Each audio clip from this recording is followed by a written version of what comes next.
In November 1997, 35-year-old Sheila Bellish was settling into a quiet, middle-class neighborhood in Sarasota, Florida.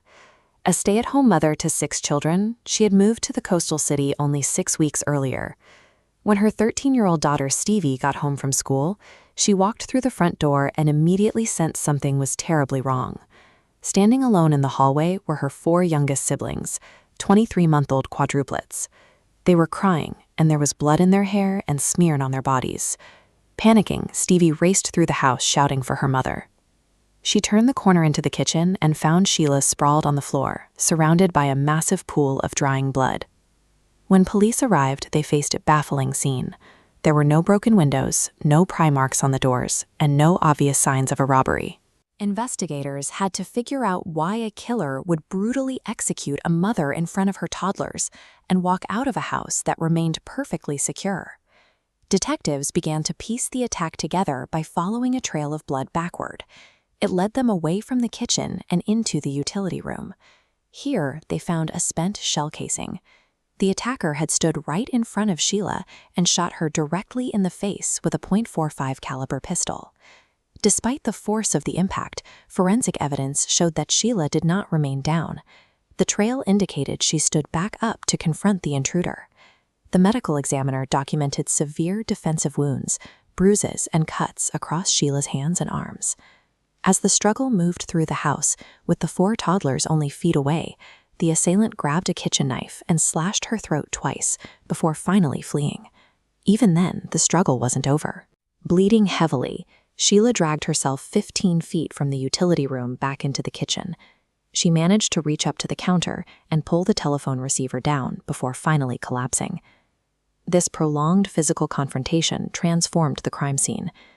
By fighting back, Sheila ensured that the environment was no longer the clean site of an execution, but a chaotic space filled with the specific forensic traces that would allow police to track her killer.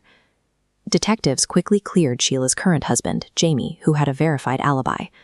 Left with no immediate suspects, they began knocking on doors in the neighborhood. That canvass turned up a local gardener, who remembered seeing something unusual that afternoon, a suspicious man wearing camouflage pants, driving a white Mitsubishi Eclipse. Because the car looked so out of place, the gardener had memorized the license plate. He used a mnemonic sentence to remember the exact sequence: "Yes, Bob and 62 girls." Florida detectives ran that plate through their DMV and got nothing. But knowing the family had recently moved from Texas, they asked the Texas Rangers to check their records. The plate came back immediately. It was registered to a 23-year-old small-time criminal in San Antonio named Joey Del Toro.